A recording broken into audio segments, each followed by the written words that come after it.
ओम शांति। आज की तारीख है 5/11/2022। आज की बाबा की मधुर मुरली का मधुर महावाक्य है। मीठे बच्चे, तुम्हें ग्रस्त में रहते सभी से तोड़ निभाना है। एक बार बेहद का संन्यास कर 21 जन्म की प्रारब्ध निभानी है। तुम्हें ग्रस्त व्यवहार में रहते सबसे भल तोड़ निभाना है, लेकिन तुम्हें इस ग्रस्त व्यवहार में पवित्र रहकर बेहद के सन्यासी बनकर 21 जन्मों के लिए अपनी प्रारब्ध अपने जीवन बनानी है। प्रश्न है आज की मुरली से, चलते फिरते कौन सी एक बात याद रहे तो भी तुम रूहानी यात्रा पर हो? उत्तर, चलते फिरते याद रहे कि हम एक्टर हैं, हमको अब वापस घर जाना है। हमें अपने वापस परम धाम अपने घर जाना है। बाबा यही याद दिलाते हैं, बच्चे मैं तुम्हें वापस ले जाने आया हूँ। हम आत्माओं का घर है वो शांति धाम परम धाम, जहाँ पर हमारा परमपिता परमात्मा शिव हमको ले जाने के लिए आए हैं। इस स्मृति में रहना ही मन मना भव मध्याजी भव है। यही रूहानी यात्रा है जो तुम्हें शिव बाबा सिखलाते हैं। प्रश्न दूसरा है इस मुरली से, सदगति के लक्षण कौन से हैं? उत्तर, सर्वगुण संपन्न, 16 कला संपूर्ण, ये जो महिमा है यही सदगति के लक्षण हैं जो तुम्हें शिव बाबा द्वारा प्राप्त होते हैं। गीत है आज की मुरली से, धीरज धर मनुआ। ओम शांति। बच्चे नंबरवार पुरुषार्थ अनुसार जानते हैं कि अब पुराना नाटक पूरा होता है। अब ये कलयुग पूरा होता है। दुख के दिन की बाकी कुछ घड़ियां हैं और फिर सदा सुख ही सुख होगा। जब सुख का पता पड़ता है तब समझा जाता है कि ये दुख धाम है। दोनों में बहुत अंतर है। कलयुग दुख धाम है और सतयुग को सुख धाम कहते हैं, तो दोनों में बहुत अंतर है। अभी हम सुख के लिए पुरुषार्थ कर रहे हैं अथवा श्रीमत पर चल रहे हो। कोई को भी ये समझाना बहुत सहज है कि अभी हमें बाबा के पास जाना है। शिव बाबा हमें लेने आए हैं। ग्रस्त व्यवहार में रहते कमल फूल समान पवित्र रहना है। तोड़ जरूर निभाना है, सबसे संबंध तो निभाने हैं। जो भी ग्रस्त में रहती हैं माताएं, सबसे संबंध निभाने हैं, सबसे प्रेम से रहना है, लेकिन इसके साथ साथ कमल फूल समान पवित्र रहना है। अगर तोड़ ना निभाया तो जैसे सन्यासियों की तरह हो गए। जैसे सन्यासी अपना घर बार छोड़कर चले जाते थे ना, तो बाबा कहते हैं ऐसे फिर तुम सन्यासी की तरह हो जाओगे। तो तोड़ तो निभाना है, सबसे प्रेम रखना है, लेकिन तुम्हें कमल फूल समान पवित्र रहना है। जो तोड़ नहीं निभाते उनको निवृत्ति मार्ग अथवा हठ योग कहा जाता है। अभी भगवान हमें राजयोग सिखलाते हैं जो हम सीखते हैं। भारत का धर्म शास्त्र है गीता, सन्यासियों का है हठ योग। घर बार छोड़कर जंगल में चले जाते हैं। उन्हों का जन्म 22 जन्म सन्यास करना पड़ता है। सन्यासियों को बाबा कहते हैं जन्म 22 जन्म वो सन्यास में रहते हैं, सन्यासी बनते हैं। तुम गृहस्थ में रहते हुए एक बार सन्यास करते हो और 21 जन्म उसका फल पाते हो, उसकी प्रारब्ध पाते हो। तो तुम में और सन्यासियों में कितना अंतर हो गया। सन्यासी क्या करते हैं? हठ योग करते हैं। हठ करके अपने घर से निकल जाते हैं सन्यास के लिए। और तुम्हें बाबा घर गृहस्थ में रहते बस एक शिक्षा देते हैं। बाबा एक ही बाबा की श्रीमत है, पवित्र रहना। घर में रहते हुए तुम्हें बाबा कहते हैं 21 जन्मों का वर्षा मैं देता हूँ। उन्हों का है हद का सन्यास, तुम्हारा है बेहद का सन्यास। तुम्हारे राजयोग का तो बहुत गायन है। भगवान ने राजयोग सिखाया था। भगवान ऊंचे से ऊंचे शिव बाबा को कहा जाता है। श्री कृष्ण तो भगवान हो न सके, बेहद का बाबा है निराकार। बेहद की बादशाही शिव बाबा दे सकते हैं। यहाँ ग्रस्त व्यवहार से नफरत नहीं की जाती है। बाप कहते हैं ये अंतिम जन्म ग्रस्त व्यवहार में रहते पवित्र बनो। पतित पावन कोई सन्यासियों को कह नहीं सकते, वह भी पावन दुनिया चाहते हैं। वह दुनिया है एक जिसके लिए पतित पावन शिव बाबा को बुलाते हैं, जबकि वह ग्रस्त व्यवहार में है नहीं है तो देवताओं को भी नहीं मानेंगे। वह कभी राजयोग न सिखला सकें, साधु सन्यासी कभी राजयोग न सिखा सके, आपको मनुष्य से देवता न बना सके। ना बाबा कभी हठ योग सिखा सके, शिव बाबा कभी तुमको हठ योग नहीं सिखाते। ये सब समझने की बात है। ये बाबा अंतर बता रहे हैं कि सन्यासियों में और हम गृहस्थ में रहने वाले सन्यासियों में क्या अंतर है। अब दिल्ली में वर्ल्ड कॉन्फ्रेंस होनी है। वहाँ ये समझ जाना है, लिखित में देना है। उस समय दिल्ली में वर्ल्ड कॉन्फ्रेंस होने वाली थी, तो ब्रह्मा बाबा ने बताया कि वहाँ बाबा कहते हैं वहाँ लिखित में देना, लिखित में होगा तो सब समझ जाएंगे कि अब हम ऊंचे से ऊंचे ब्राह्मण कुल के, वह हैं शूद्र कुल के। हम हैं आस्तिक, वह हैं नास्तिक। वह हैं ईश्वर को ना जानने वाले और हम हैं ईश्वर से योग रखने वाले। तो मतभेद करके बाबा कहते हैं उस कॉन्फ्रेंस में बताना है। तो मतभेद है ना, शिव बाबा ही आकर तुम्हें आस्तिक बनाते हैं। बाबा का बनने से बाबा का वर्षा मिल जाता है, बाप का बनने से बाप का वर्षा मिल जाता है। जो पिता का है वो हम सब बच्चों का है, तो बाबा हमें वर्षा देते हैं। ये बड़ी पेचीली बातें हैं। पहले पहले तो बुद्धि में बिठाना है कि गीता का भगवान परम पिता परमात्मा शिव है। उसने ही आदि सनातन देवी देवता धर्म स्थापन किया था। भारत को देवी देवता धर्म ही मुख्य है। भारतवासी अपने धर्म को भूल गए हैं।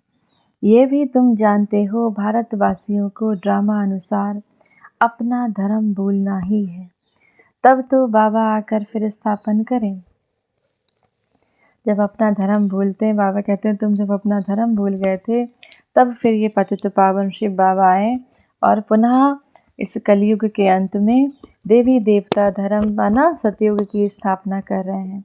नहीं तो बाबा कैसे आए। कहते हैं जब जब देवी देवता धर्म प्रायः लोप हो जाता है तब शिव बाबा आते हैं। प्रायः लोप भी जरूर होना है।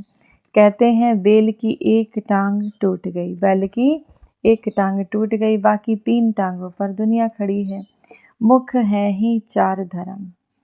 अभी देवता धर्म की टांग टूटी हुई है। बैल की एक टांग तोड़ दी तो बाबा कहते हैं देवता धर्म की टांग टूटी हुई है, अर्थात वह गुम हो गया। इसीलिए बढ़ के झाल का मिसाल देते हैं कि फाउंडेशन सड़ गया, बाकी टाल टालियां खड़ी हैं। फाउंडेशन सड़ गया, बाकी टाल टालियां खड़ी हैं। तो इसमें भी फाउंडेशन देवता धर्म का है नहीं, बाकी मठ पंथ आदि बहुत खड़े हैं। अब देवता धर्म तो बाबा स्थापना कर रहे हैं, तो फाउंडेशन इसमें देवता धर्म का नहीं है। तुम्हारी बुद्धि में अब सारी रोशनी है। बाप कहते हैं तुम बच्चे से ड्रामा के राज को जान गए हो। सारा झाड़ पुराना हो गया है। कलयुग के बाद सतयुग को आना है जरूर, चक्र को फिरना है जरूर। बुद्धि में रखना कि अब नाटक पूरा हुआ है, हम जा रहे हैं। चलते फिरते ये याद रहे कि अब हमको वापस जाना है। मन मना भव मध्याजी भव का भी यही अर्थ है। कोई भी बड़ी सभा में भाषण आदि करना है तो यही समझाना है कि परम पिता परमात्मा फिर से कहते हैं, हे बच्चे, देह सहित देह के सब धर्म त्याग, अपने को आत्मा समझ शिव बाबा को याद करो तो तुम्हारे पाप विकर्म विनाश होंगे। तुम्हारे पाप दग्ध होंगे, तुम्हारे विकर्म विनाश होंगे। मैं तुमको राजयोग सिखलाता हूँ। ग्रस्त व्यवहार में रहते कमल फूल समान बन मुझे याद करो। पवित्र रहो, नॉलेज को भी धारण करो। बाबा के इस ज्ञान को भी धारण करो, पवित्र रहो। अभी सब दुर्गति में है, इस कलयुग में सब जैसे दुर्गति में है। सतयुग में देवताएं सदगति में थे, फिर शिव बाबा आकर सदगति करते हैं। सर्वगुण संपन्न 16 कला संपूर्ण, ये है सदगति के लक्षण। ये लक्षण कौन देते हैं? शिव बाबा। उनके फिर लक्षण क्या है? वह ज्ञान का सागर, शांति का सागर है। उनकी महिमा बिल्कुल अलग है। ऐसे नहीं कि सब एक ही एक हैं। एक शिव बाबा है, हम सब आत्माएं उनके बच्चे हैं। एक नई रचना रची जाती है। हम प्रजापिता ब्रह्मा की सब औलाद हैं, परंतु वो लोग इन बातों को समझ नहीं सकते। दुनिया वाले इन बातों को समझ नहीं सकते। ब्राह्मण वर्ण सबसे ऊंचा है। भारत के ही वर्ण गाए गए हैं। 84 जन्म लेने में इन वर्णों से पास करना होता है। सबसे ऊंचा वर्ण है ब्राह्मण वर्ण। तो जब 84 जन्म लेते हैं तो इन वर्णों को पास करना होता है। ब्राह्मण है ही संगम पर। अच्छा, साइलेंस तो बहुत अच्छी है, शांति तो बाबा कहते हैं बहुत अच्छी है। शांति का हार तो गले में पड़ा है। एक रानी की कहानी है। अब शांति धाम अपना घर याद पड़ता है। बाबा कहते हैं एक रानी की कहानी है कि चारों तरफ वो अपना हार ढूंढती थी और हार उसके गले में था। तो बाबा कहते हैं शांति का हार तो तुम्हारे गले में है। तुम हो एक शांत स्वरूप आत्मा, जबकि तुम शांति चारों ओर ढूंढ रहे हो। तो एक रानी की कहानी है, इस तरह से वो चारों तरफ अपना हार ढूंढती रही और पता चला हार उसके गले में ही था। अब हम सब बच्चों को शांति धाम अपना घर बहुत याद पड़ता है। चाहते सब हैं शांति घर में जाएं, परंतु रास्ता कौन बताए। शांति के सागर शिव बाबा के सिवाय कोई बता ना सके। बाप की महिमा बहुत अच्छी है। शांति का सागर, आनंद का सागर, मनुष्य सृष्टि का बीज रूप, कितना रात दिन का फर्क है। कृष्ण को सृष्टि का बीज रूप कह ना सके। शिव बाबा की महिमा बहुत ही अलग है। सर्वव्यापी कहने से महिमा सिद्ध नहीं होती। ऐसे भी नहीं कि परमात्मा बैठ अपनी पूजा करेंगे। परमात्मा तो सदैव पूज्य है, वह कभी पुजारी नहीं बनते। परमात्मा तो कभी पुजारी नहीं बनते। शिव बाबा तो सदैव पूज्य हैं। ऊपर से जो भी आते हैं वह पूज्य से पुजारी बनते हैं। अब हम जो आत्माएं, ब्राह्मण आत्माएं परम धाम से जब नीचे सतयुग में पाठ बजाने आते हैं, हम सब बाबा के बच्चे, तो हम पूज्य भी बनते हैं, देवता स्वरूप में पूज्य हैं, और फिर द्वापर से पुजारी बन जाते हैं।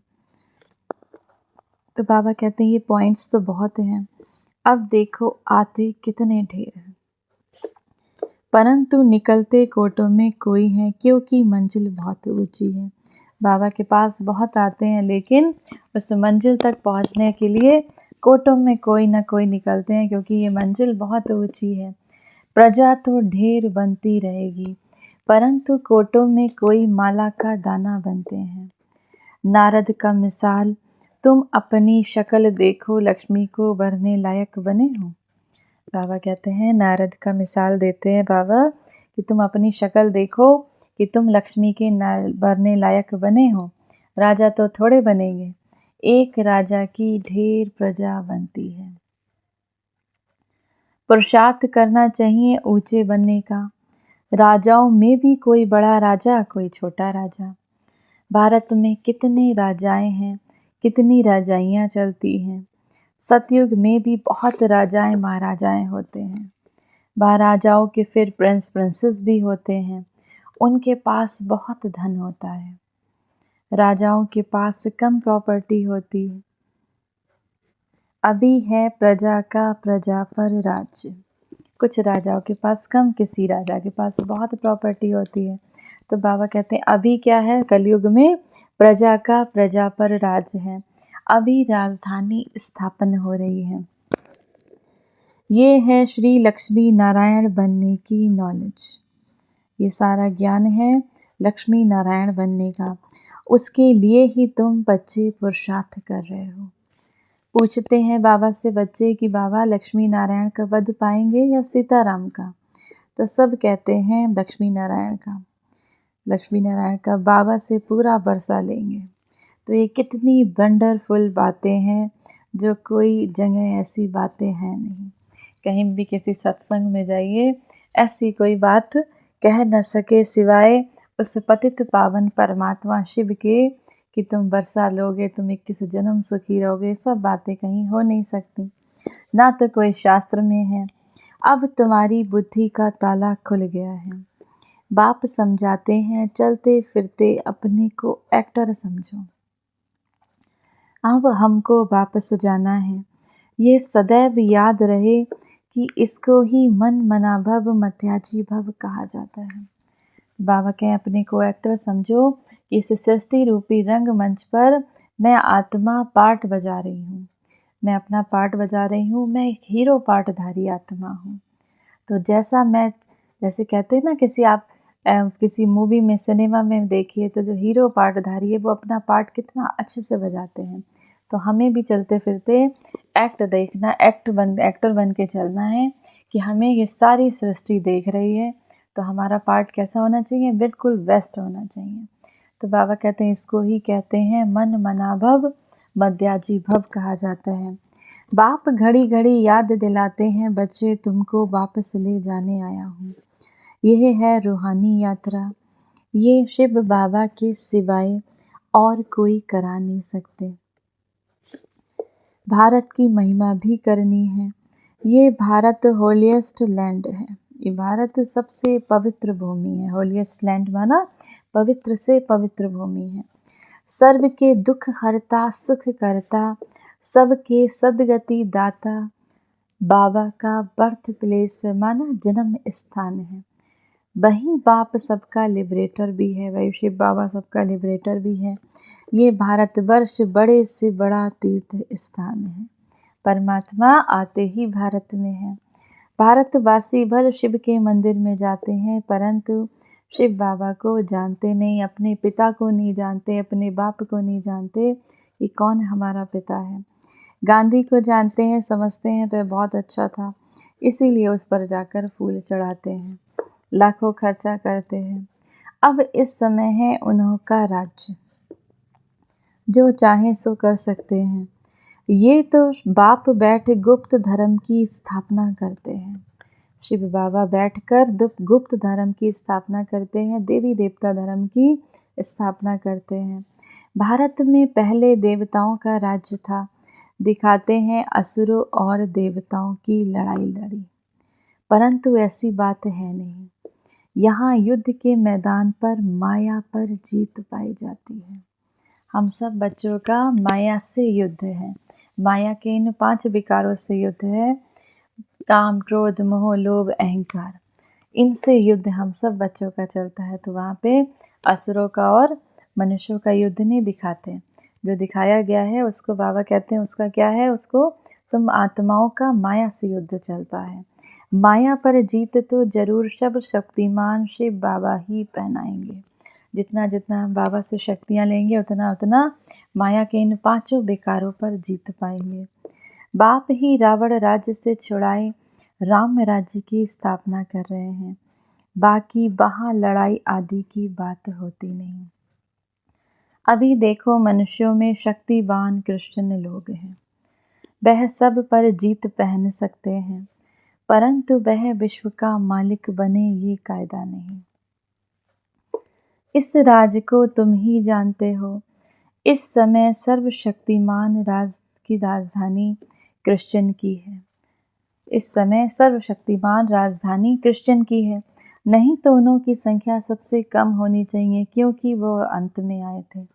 परंतु तीनों धर्मों में ये सबसे तीखा धर्म है। कौन सा? कृष्ण धर्म। बाबा कहते हैं सबको हाथ में कर बैठे हैं। ये भी ड्रामा बना हुआ है। इन द्वारा ही फिर हमको राजधानी मिलनी है। शिव बाबा के द्वारा ही हमको अपनी राजधानी भी मिलनी है।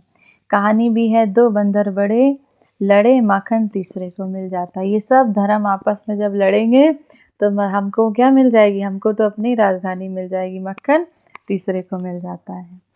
वह आपस में लड़ते हैं, माखन भारतवासियों को मिल जाता है। कहानी तो जैसे पाई पैसे की है। अर्थ कितना बड़ा है, मनुष्य एक्टर होते भी ड्रामा को नहीं जानते। इस ज्ञान को समझते फिर गरीब हैं, साहूकार लोग कुछ भी नहीं समझते।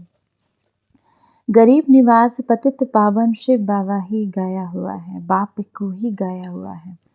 अब प्रैक्टिकल में पाठ बजा रहे हैं। बड़ी बड़ी सभाओं में तुमको समझाना है। विवेक कहता है धीरे धीरे वाह वाह निकलेगी। लास्ट मोमेंट में, अंतिम समय में डंका तो चारों ओर बजना है। अभी तो बच्चों पर ग्रहचारी बैठती रहती है, लाइन क्लियर नहीं है, विघ्न भी बहुत पड़ते रहते हैं। जितना पुरुषार्थ करेंगे उतनी उच्च प्रारब्ध मिलेगी। पांडवों को 3 पैर पृथ्वी के नहीं मिलते थे। अभी का ये गायन है, परंतु ये किसको पता नहीं कि वह फिर विश्व के मालिक बनेंगे। प्रैक्टिकल में तुम बच्चे अब जानते हो, इसमें अफसोस नहीं किया जाता। कल्प पहले भी ऐसे ही हुआ था। ड्रामा के पट्टे पर खड़ा रहना है, हिलना नहीं चाहिए। अब नाटक पूरा होता है, अब हम सब चलते हैं सुख धाम में। पढ़ाई ऐसी पढ़े जो ऊंच से ऊंच पद पा लेवे। बाबा कहते हैं ऐसी पढ़ाई पढ़े जो ऊंच से ऊंच पद पा ले। अच्छा, मीठे मीठे सिकी लदी रूहानी बच्चों प्रति माता पिता बाप दादा का याद प्यार और गुड मॉर्निंग। रूहानी बाप की रूहानी बच्चों को नमस्ते। हम सब रूहानी बच्चों के रूहानी माता पिता बाप दादा को याद प्यार गुड मॉर्निंग और नमस्ते। पहला, किसी भी बात का अफसोस नहीं करना है। अपनी बुद्धि की लाइन सदा क्लियर रखनी है। ग्रहचारी से अपनी संभाल करनी है। दूसरा, ग्रस्त व्यवहार से सभी तोड़ निभाना है, माना सबका ध्यान रखना है, सबसे संबंध निभाना है। नफरत नहीं करनी है कि हम ग्रस्त में हैं तो हम कैसे करें, लेकिन उसके साथ साथ कमल फूल समान पवित्र रहना है। आस्तिक बन सबको आस्तिक बनाना है। वरदान है आज की मुरली से, बड़ी दिल रख सेवा का प्रत्यक्ष फल निकलने वाले विश्व कल्याणकारी भव। जो बच्चे बड़ी दिल पर रखकर सेवा करते हैं तो सेवा का प्रत्यक्ष फल भी बड़ा निकलता है। कोई भी कार्य करो तो स्वयं करने में भी बड़ी दिल और दूसरों को सहयोगी बनाने में भी बड़ी दिल हो। स्वयं प्रति व साथी सहयोगी आत्माओं के प्रति संकुचित दिल नहीं रखो, छोटा दिल नहीं रखो। बड़ी दिल रखने से मिट्टी भी सोना हो जाती है। कमज़ोर साथी भी शक्तिशाली बन जाते हैं। असंभव सफलता संभव हो जाती है। इसके लिए मैं की बलि चढ़ा दो तो बड़ी दिल वाले विश्व कल्याणकारी बन जाएंगे। हम सब विश्व कल्याणकारी शिव बाबा के बच्चे बड़ी दिल वाले रहम दिल वाले हैं, तो कमज़ोर आत्मा पर भी रहम दिल बन। बाबा कहते हैं बड़ी दिल रखो तो आप सब विश्व कल्याणकारी बन जाएंगे। स्लोगन है आज की मुरली से, कारण को निवारण में परिवर्तन करना ही शुभ चिंतक बनना है। मातेश्वरी जी के अनमोल महावाक्य हैं। तुम मात पिता हम बालक तेरे, तुम्हारी कृपा से सुख घनेरे। अब ये महिमा किसके लिए गाई हुई है? अवश्य परमात्मा के लिए ही गायन है, क्योंकि परमात्मा खुद माता पिता रूप में आए इस सृष्टि को अपार सुख देता है। जरूर परमात्मा ने कभी सुख की सृष्टि बनाई, तभी तो उनको माता पिता कहकर बुलाते हैं। परंतु मनुष्यों को ये पता नहीं कि सुख क्या चीज़ है। जब इस सृष्टि पर अपार सुख थे तब सृष्टि पर शांति थी। सतयुग में जब अपार सुख थे तो जैसे इस सृष्टि पर सुख शांति थी। अब मनुष्य को तो पता नहीं कि सुख नहीं है, अब तो कहीं भी सुख नहीं है। अब मनुष्य को ये चाहना उठती है अवश्य कि हमें फिर से सुख चाहिए। कोई धन पदार्थ मांगते हैं तो कोई बच्चे मांगते हैं, कोई तो फिर ऐसे भी मांगते हैं कि हम पतिव्रता नारी बने। हर एक की चाहना सुख की रहती है। तो परमात्मा भी कोई समय उन्हों की आश पूरी जरूर करेंगे। तो सतयुग के समय जब सृष्टि पर स्वर्ग है तो वहाँ सदा सुख है। अब परमात्मा ये सारी चाहना हमारी कहाँ पूरी करते हैं, यहाँ कलयुग में तो कर नहीं सकते, क्योंकि कलयुग तो है ही पतित दुनिया। तो बाबा हमारी ये सब चाहना पूरी करते हैं सतयुग में, क्योंकि सतयुगी सृष्टि तो है ही सुख की, जहाँ स्त्री कभी विधवा नहीं बनती। तो वो आश सतयुग में पूर्ण होती है, जहाँ अपार सुख है। बाकी तो इस समय है ही कलयुग। इस समय तो मनुष्य दुख ही दुख भोगते हैं। बाकी जब मनुष्य अति दुख भोगते तो कह देते हैं प्रभु का भाना मीठा करके भोगना है। परंतु जब स्वयं परमात्मा आकर हमारे सारे कर्मों का खाता चुकता करते हैं, तब ही हम कहेंगे तुम मात पिता हम बालक तेरे। अच्छा, ओम शांति।